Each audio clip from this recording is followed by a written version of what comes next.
I don't know how to start these anymore. Here's a fifth one.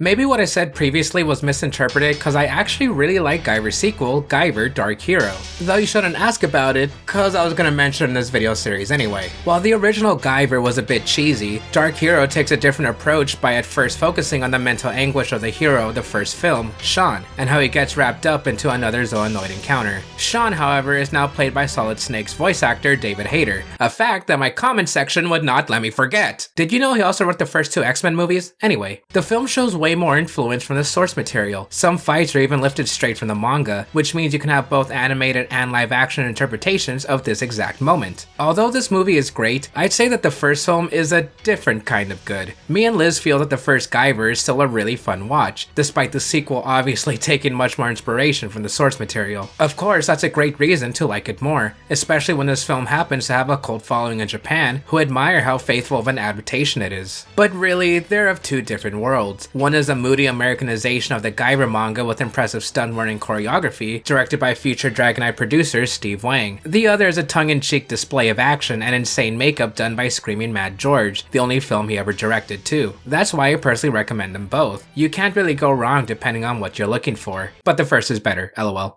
Hey kids, you like video games, right? And do you like TV shows? Don't you wish you can play your TV shows? Well, look no further than Captain Power and the Soldiers of the Future. And sorry kids, you had to have seen this in 1988 to actually play the show. So the entire series is built around the interactivity with the toy line from Mattel, where you can point guns at your CRT television that flashes back, and depending on where you point, you get points. I don't know many other shows that have an experienced expiration date like this. Kamen Rider Black had a similar concept. The TV Power Vital Changer has a feature where you can direct the belt while watching an episode during the henshin sequences, and it activates. Though that was a minor feature that I probably should find out about because Liz wrote this part. It says witty Marco's edit here, but I'm literally reading this for the first time, so here's a random clip. It's good to see you, Johnny.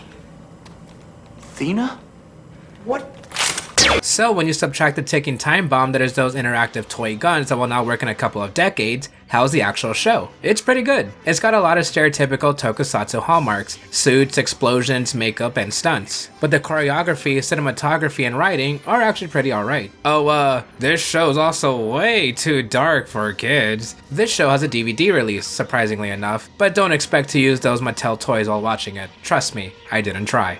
Many of you are asking, is Bibleman a toku? And I say, sure, why not? Righteously even. Early on, the series follows Miles Peterson as he finds out that a successful life is not what it's cracked up to be, because he had a God-shaped hole in his heart, that he should probably get checked out by a doctor. On one faithful night, Miles finds a Bible on the ground, creating his faith in more ways than just attending on Sundays. Earlier episodes have an incredibly low budget, but as more of the series released, the budget got higher and higher, kinda like France 5, except it was probably funded by church donations. I can't even really hate on it, it's harmless enough. Though yeah, the novelty sort of wears off pretty fast, especially when some episodes are excruciatingly slow. Recently the franchise revived as an animated show, and that's where you can basically stop calling it a toku. Oh well. As a personal anecdote, I remember watching one episode of Bibleman when I went to Sunday school as a kid, and never went back. It's certainly a meme nowadays, but again, harmless enough, and maybe worth watching a single episode just to see how unironic it is. The music's pretty good though. Oh, brother. Another gratuitous dance number.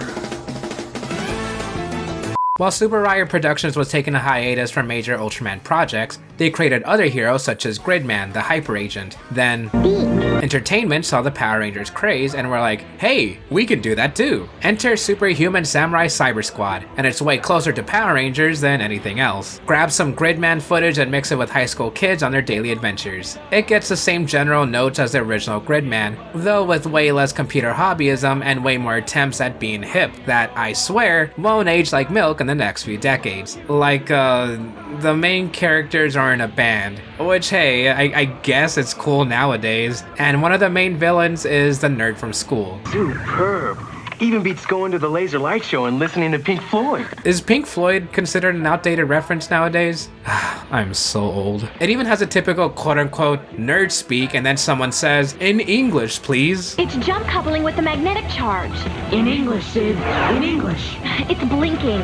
One thing I actually really like is that it kinda has an ongoing story of the main character, Sam, going after this girl. You know, typical high school stuff. So it's not entirely episodic, but that doesn't help it from being extremely cheesy, and obviously a product of its time. I feel like I could say way more, but I'll just save that for an eventual Legacy of Gridman video. Watch a couple episodes if you want, but honestly, I got kinda bored after a while. I should probably watch SSS Gridman. Wonder what that SSS stands for. They're gonna F it up! They're gonna F it up? If you were ever watching the Hub Network on TV for reasons, you probably caught some of the other shows in the meantime. Let's see, there's Dan Versus, various Transformers shows, and a rerun of Happy Days for some reason. Now don't ask me if that's Toku. But amidst all of these comes a cheesy, tongue-in-cheek Tokusatsu-inspired show called Aquabats Super Show. There's a loose storyline involving the titular Aquabats going town to town in the battle tram to perform at venues as well as fight off a monster of the week. If you didn't know the Aquabats before the show, you'd probably think, oh, cool, and leave it at that. But this show is actually a product of a real-life ska turned pop-punk band who've been working on the show for well over a decade before it aired. Many iterations of it were shopped around TV networks, one of which I like to note is the Aquabats in color. The version of the show in 1999 that, wait, that's footage from Kamen Rider and Ultraman, and they're flipping around and driving motorcycles like Showa Rider. They're shooting Bemular with their guitars, and why wasn't this the show we got? Well, it's complicated, but we can at least tell you that the Aquabats, at its core, was inspired by Showa-era Tokusatsu, and live shows involve fighting off monsters and the Bat Commander, played by frontman Christian Jacobs, flipping from their drum kit. It was his love for Toku and ska punk music that created the band, and though his Aquabats TV show didn't come out till later, what he did find success in was Yo Gabba Gabba. Weird. Now that's definitely Tokusatsu. Though it makes a lot of sense, if you consider that the characters in the show were based off Jacob's vintage vinyl kaiju figures. So yeah, Super Show may be taking a lot more from the 60s Batman show in tone and comedy, but it's still a fun time overall. Don't stop. Yeah. Don't stop. Don't stop. How many Power Rangers knockoffs are there? Shout out to Alsace, he has a lot of videos about these. Well, here's another. Tattooed Teenage Alien Fighters from Beverly Hills. This one's also by Entertainment. 4 teenagers with attitude somehow enter a portal and meet a brain mentor that gives them tattoos in order to fight alien monsters. I'd make a comment about the muscular transformations and skin-tight suits, but I'm pretty speechless. Plus, when they join arms, they can combine into, knight? What? Okay, you thought Power Rangers was the pinnacle of 90s cheese? Just listen to that theme song. Mighty Morphin is nothing compared to this. As early as the first 5 minutes into episode 1, you got the gist of how this is gonna play out. You can imagine any old high school oriented show from around this time. Add a California coat of paint, an aerobics tape, and some guy's faint memory of watching Ultraman years ago, and you get the tattooed teenage alien fighters from Beverly Hills. Cheesy sci-fi, cheesy acting, cheesy monster fights. I love it. You can't even hate it. It's incredibly entertaining, and it seems like Japanese Toku viewers have a cult appreciation for it too.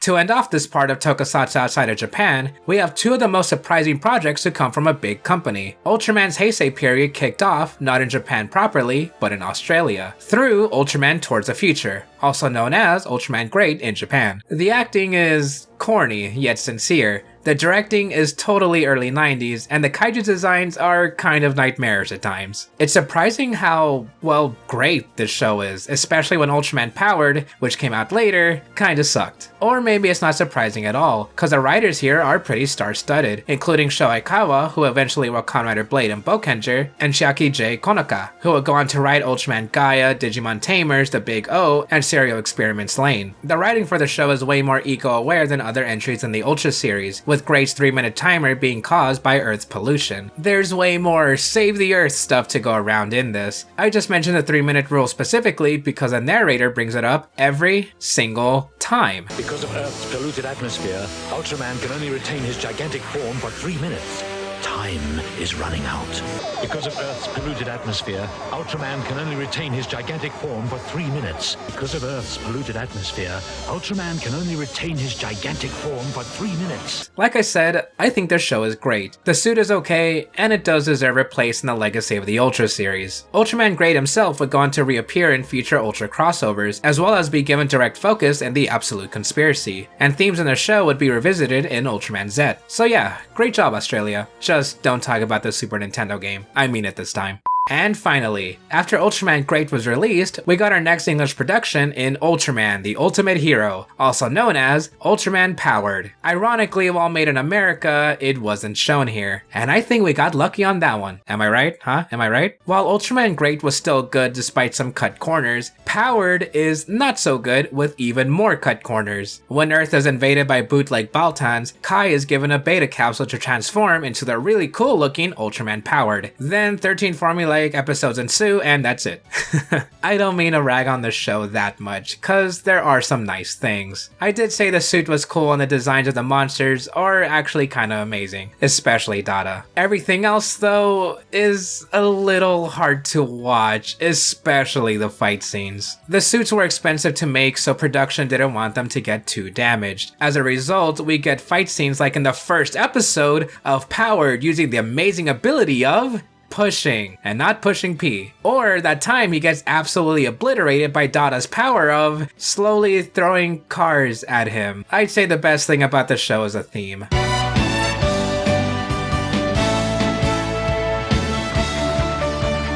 Not the original. The cover by Kagaku Tokusotai, which got changed to a very nice acoustic ballad.